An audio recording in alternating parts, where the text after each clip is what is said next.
وإنما يريد فقط أن يقدم إسهاما. سمعنا في القمة ابتدوا بقى يلعبوا في القمة.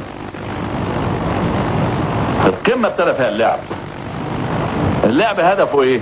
عاوزين يفشلوا مؤتمر القمة في القاهرة، ويطلع مؤتمر القمة ما ياخدش قرار. يقوموا يطنطنوا بره يقول لك ايه؟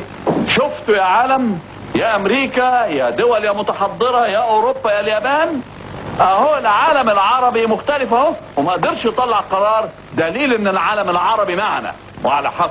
ما هم بيزوروا في القمة، بيقولوا احنا لعبنا فيها، عاوزين يزوروا في القمة ويقولوا ان الاغلبية معاهم، وعشان كده ما قدروش يطلعوا بقرار. اجبرناهم على القرار، وما طلع القرار بالاغلبية البسيطة، لان ده ما فيش اجراءات ضد حد، بين دين موقف.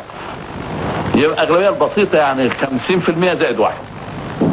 طلعوا لي بقى ليه؟ لا ده بالاجماع، اجماع. واربع خمس دول عمالين يزقوا فيها للتصويت، كل شويه يقولوا ما تصوت يا ريس، ما تعمل التصويت يا ريس على القرار، ما تعمل التصويت يا ريس. كل ده عشان ما اديش فرصه لرؤساء كتير يتكلموا، يروحوا طالعين لي بقى عاملين لي زيطه. ايه ده؟ هو مفيش حد اتكلم؟ انت ما اديتش فرصه؟ هو حد مديك تعليمات تطلع قرارات؟ احنا ما ناخدش تعليمات من حد. احنا ربنا ادانا عقل، واحنا بلد فيها مفكرين ومثقفين وفيها كل شيء موجود. وبعدين تقول لي قوات اجنبيه؟ انا سبق قلت انا اتحالف مع الشيطان